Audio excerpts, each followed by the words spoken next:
안녕하세요, 다이어폭스입니다. 오늘부터 파이썬 기초 강의를 할 건데요. 파이썬 기초 강의는 파이썬 기초 1, 파이썬 기초 2 이렇게 두 가지로 나눠집니다. 파이썬 기초 1에서는 크게 두 가지를 할 건데요. 첫 번째로 데이터 모델, 내장 자료형, 여기서 스트링, 튜플, 리스트, 셋, 딕셔너리 이런 것들 기본적인 파이썬 내장 자료형을 알아볼 거고요. 크게 두 번째로는 단순문, 복합문을 합쳐서 구문, 즉 스테이트먼트에 대해서 강의를 하겠습니다.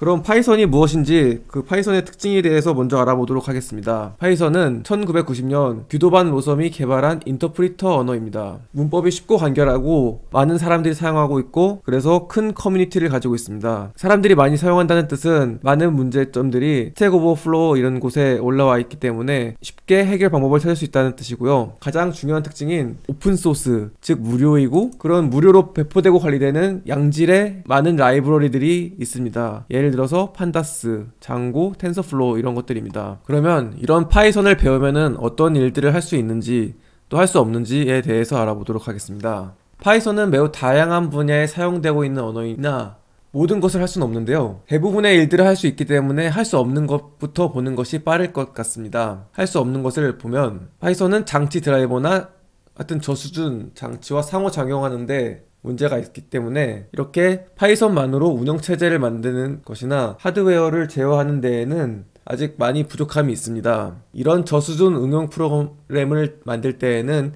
C 또는 C++ 언어를 사용하는 것이 더 좋습니다. 그리고 파이썬으로 아직 모바일 어플리케이션을 만드는 데 어려움이 있고요. 파이썬은 스크립트 언어의 태생적인 문제인 속도에 문제가 있습니다. 속도가 필요한 곳에서는 컴파일 언어인 C 또는 C++를 이용해서 개발하는 것이 좋습니다. 그리고 파이썬으로 할 수 있는 일들은 매우 많은데요. 몇 가지 예를 들어보았습니다. 파이썬으로 시스템 유틸리티를 만들 수 있는데요. 파이썬이 운영체제를 만들기에는 부족하지만 그런 운영체제를 사용할 수 있는 각종 도구들을 갖추고 있기 때문에 그 운영체제를 이용할 수 있는 유틸리티를 만들기에는 매우 편리합니다. 또 속도가 부족한 스크립트 언어지만 파이썬은 접착 언어라고도 불리우는데 여러가지 언어를 결합해서 사용할 수 있기 때문입니다. 그래서 속도가 필요한 부분에서는 C 또는 C++를 이용해서 파이썬에서 사용할 수 있게 만들 수 있고 파이썬으로 만든 프로그램 또는 프로그램 역시 C나 C++에서 사용할 수가 있습니다. 수치 연산, 파이썬은 numpy, scipy 등의 많은 연산 모듈을 제공하기 때문에 이런 모듈들은 파이썬에서 이용할 수 있지만 C로 작성되었기 때문에 빠른 수치 연산이 가능하고요. 웹서버, 파이썬은 장고, 플라스크 등 많은 라이브러리들을 이용해서 웹 프로그램을 쉽게 만들 수 있습니다. 실제로 파이썬으로 제작한 웹사이트들이 매우 많이 있습니다. 웹 크롤링, 파이썬으로 웹 문서에 있는 데이터를 주기적으로 수집하고 자동으로 데이터베이스에 백업할 수 있는 기능을 쉽게 만들 수 있습니다. 데이터베이스, 파이썬으로 오라클, MySQL, PostgreSQL, MongoDB 등의 데이터베이스를 위한 각종 드라이버들이 제공되고요. 그래서 쉽게 파이썬을 이용하여 데이터베이스를 제어할 수 있습니다. 데이터 분석 및 통계, 파이썬으로 만든 여러가지 모듈들, 특히 numpy 또는 판다스 모듈을 이용해서 데이터 분석을 쉽게 이용할 수 있고요. 머신러닝, 최근에는 텐서플로우, 파이토치 등의 많은 머신러닝 라이브러리들이 있어 가장 쉽게 파이썬을 이용해서 머신러닝에 접근해서 사용할 수 있습니다. 사물 인터넷, 라즈베리 파이 같은 리눅스 기반의 작은 컴퓨터가 있는데요. 라즈베리 파이를 사용하여 홈 시어터나 아주 작은 게임기, LED, 모터 제어 이런 것들을 파이썬으로 제어할 수가 있습니다. 데이터 시각화, 매틀로립, 보켓, 플로틀리 같은 많은 라이브러리들이 있어서 자신이 데이터를 수집해서 분석한 결과를 시각화로 쉽게 할 수 있습니다.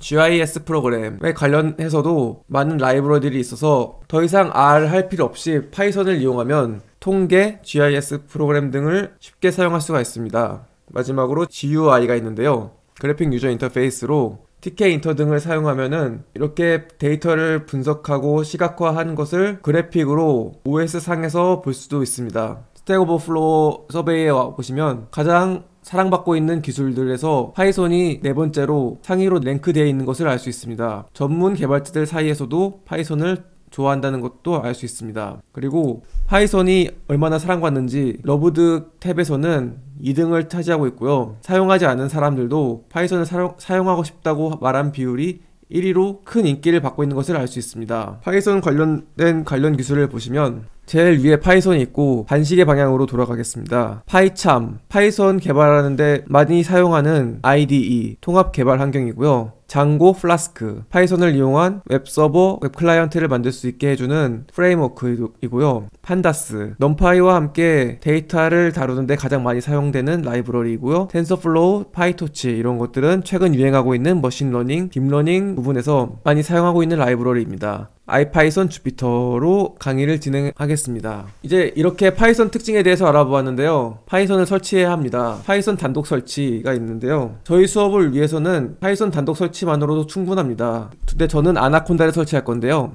이후 강의까지 듣기 위해서는 아나콘다를 설치하는 것을 추천드립니다. 아나콘다가 무엇인가 하면 파이썬 뿐만 아니라 파이썬에는 여러가지 라이브러리들을 사용하는데요. 예를 들어서 판다스, 넘파이, 텐서플로우 이런 것들을 사용하게 되는데 파이썬 자체의 버전과 이런 각각 제3 라이브러리들의 버전이 서로 상호 호환되지 않는 문제가 많이 있습니다. 그래서 파이썬 설치하는 게 파이썬 기초 강의에서는 가장 어렵다고 말씀들 많이 하시는데요. 아나콘다를 설치하면 그런 버전의 문제에 상관없이 한 번에 설치가 가능합니다.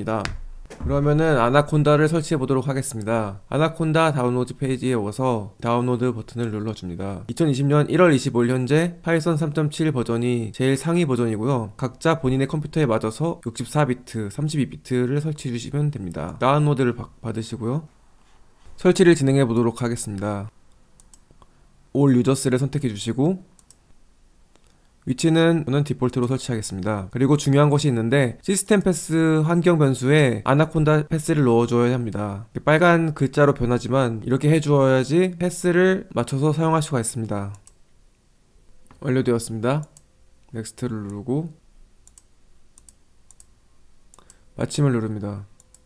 이렇게 아나콘다 설치가 완료되었습니다. 아나콘다를 설치한 뒤에는 저는 IDE로 파이참을 이용할 건데요. 최근에는 VS 코드, 비주얼 스튜디오 코드를 이용해서 파이썬을 프로그래밍 하는 것도 많이 있으나 저는 파이참을 이용하겠습니다. 이 각각의 사이트에 가서 설치를 해주시면 되고요. 이번에는 파이참을 설치해 보도록 하겠습니다. 커뮤니티 버전을 이용하셔도 아무런 문제가 없습니다. 커뮤니티 버전은 무료고 오픈소스이기 때문에 이 커뮤니티 버전을 다운로드 해주시기 바랍니다. 저는 이미 설치가 되어 있어서 생략하고 넘어가겠습니다.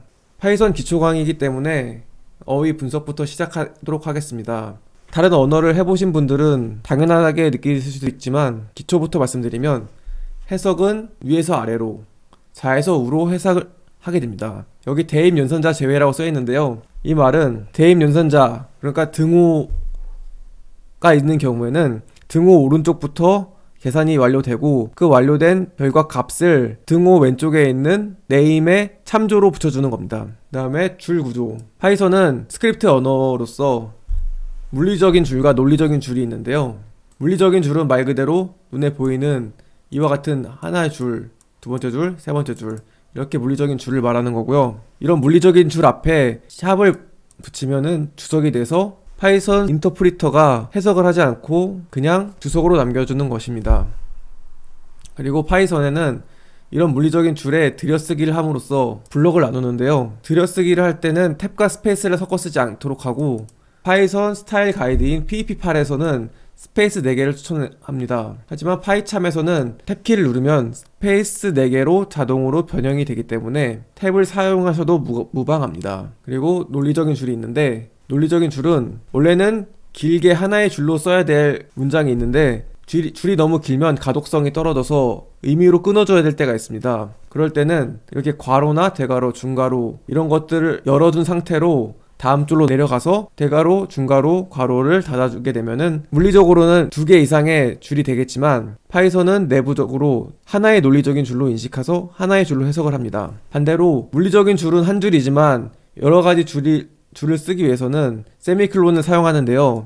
다른 많은 프로그램들은 이렇게 세미콜론을 사용하지만 파이썬은 세미콜론을 사용하지 않습니다. 하지만 세미콜론을 붙여도 문법 에러는 발생하지 않고 한 줄에 여러 구문을 사용할 때 세미콜론으로 구분을 해줍니다. 예를 보시면 A라는 변수에 애플민트라는 스트링을 대입합니다. 원래는 애플민트와 같이 하나의 줄에 써줘야 되는데 물리적으로는 두 개의 줄에 써있지만 역슬래시 기호를 사용하면 두 개의 물리적인 줄을 하나의 논리적인 줄로 생각할 수 있습니다. 그래서 A라는 변수에 애플민트 스트링을 대입했고요. 대입 연산자 우측부터 해석을 하기 때문에 애플민트라는 스트링을 만들고 A라는 변수를 만들어 할당을 하는 겁니다. 또 B도 마찬가지인데요. B는 바나나라는 스트링을 B라는 변수에 할당을 했고 하나의 물리적인 줄에 있지만 두 개 이상의 구문을 사용하기 위해서 세미콜론을 사용했고요. 그 뒤에 프린트를 해줍니다. 프린트도 마찬가지로 두 개 이상의 물리적인 줄로 표현이 되어 있지만 괄호로 묶여있기 때문에 하나의 논리적인 줄로 해석이 됩니다. 따라서 실제로는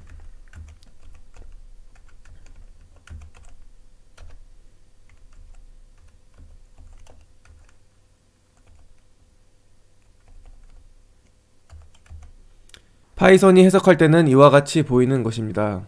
그리고 연산자 and, or, not 이렇게 영어로 써줄 수 있는데요. 이런 특징들 때문에 파이썬이 쉽고 인간들이 사용하는 언어, 즉 영어랑 유사하다고 말하는 것입니다. 비교 연산자는 수학 시간에 다 배우셨을 텐데 크다, 뭐 크거나 같다, 작다, 작거나 같다, 같다, 같지 않다, is는 나중에 배우겠지만 id가 같다, is not, id가 같지 않다 이런 것들을 나타내주는 것입니다.